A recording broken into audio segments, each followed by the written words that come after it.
Hello, my name is Simulu Watalabi, and today I will be discussing strategic planning and policies. I'm a master's student at GCU in cybersecurity and information assurance. So the first question we'll be talking about today is explain how your organization should integrate basic elements of professional discourse, including audience analysis, the writing process, and design elements into technical communication artifacts. Audience analysis involves identification of the organization's audience and adapting to their interests and levels of understanding, interests, and beliefs.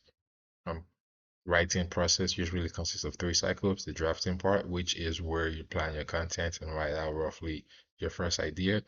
The writing part comes in the second draft, where everyone has a more precise understanding. The revision comes in after to prove read any for any mistakes such as grammar errors or spelling errors, as well as ensuring that the information being addressed in your sentences are coherent.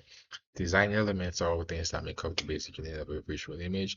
The design elements that make up the design process of car manufacturing at Innovi Automobile are drawing and rendering, packaging considerations where the designs are modified, with 3D computer modeling, which creates a digital model of the car, the vehicle design.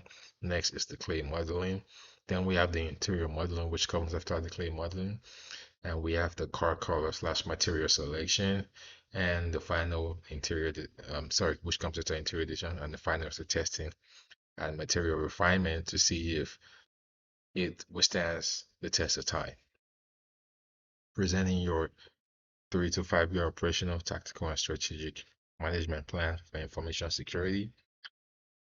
Strategic management plan, which is going to be the first year. A strategic level plan provides an overarching framework that establishes a foundation for policy, operational planning, and resource decisions, business continuity, and disaster recovery are some examples of these plans that will be engaged in this process. Operational management plan. An operational plan describes role and responsibilities, task coordination, and integration of activities and resources across agencies and organizations, and other expectations of participating organizations during actual and potential incidents such as security training, risk assessments, and management to identify potential threats and vulnerabilities.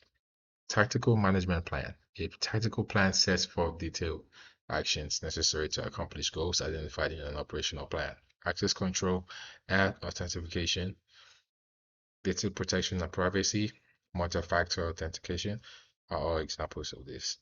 Identify key organization roles that should be actively involved in the plan's implementation. The CISO, the Chief Information Security Officer, is responsible for the overall leadership and direction of the cybersecurity program, including audits and risk assessment. Security analyst, this role focuses on gathering threat intelligence and monitoring security systems for potential vulnerabilities. Security engineers build and maintain the security architecture, ensuring endpoint protection and software development practices are up to date. Security manager manage day-to-day operations from data protection to access control. Incident responder.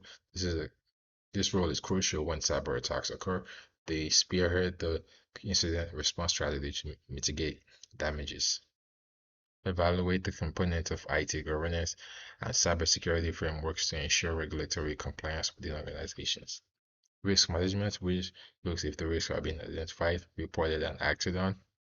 Access controls, evaluating the effectiveness of access controls to ensure that only authorized personnel can, access sensitive data and systems. Incident response, as we mentioned in the previous one, examining the organization's incident response plan is very important to determine its readiness to handle and report, any security breaches or incidents that may occur in the future. Data protection, accessing data encryption and masking and other protection mechanisms to ensure the confidentiality and integrity of sensitive information.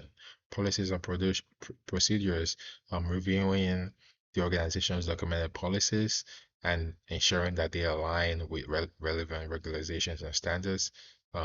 We have the GDPR regulation, which is important for organizations that deal with cross-border operations. And we also have the HIPAA, which is another important aspect for organizations that are in the healthcare field.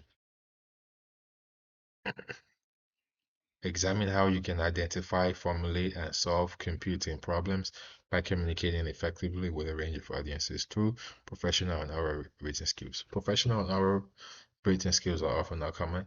Individuals should learn to articulate thoughts clearly and speak with almost confident, concisely when communicating with clients. This also goes for written skills. Individuals should learn to document their solutions and presentations in a structured and coherent manner.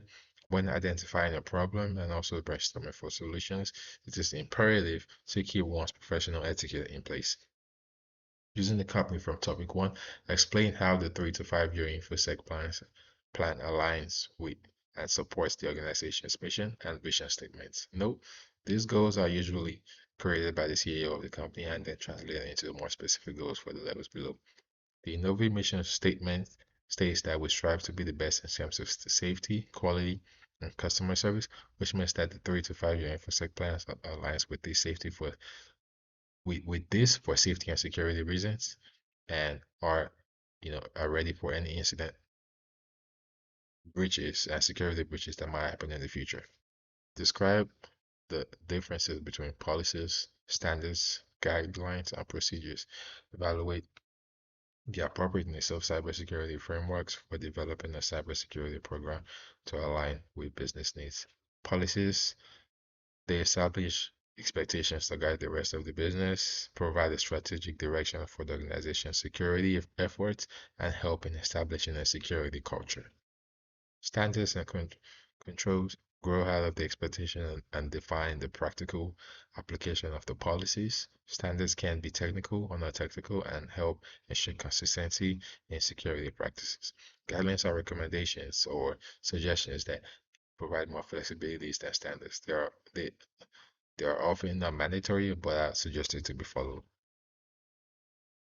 Procedures are practical documents that guide employees on how to perform tasks according to established standards and policies. The appropriateness of a cybersecurity framework depends on how well it addresses the organization's unique challenges and goals, and also should accommodate the organization's business processes and mission statements in alignment with all their statements and goals, which provides a structured approach to identifying, mitigating, and managing cybersecurity risks. Thank you for your time.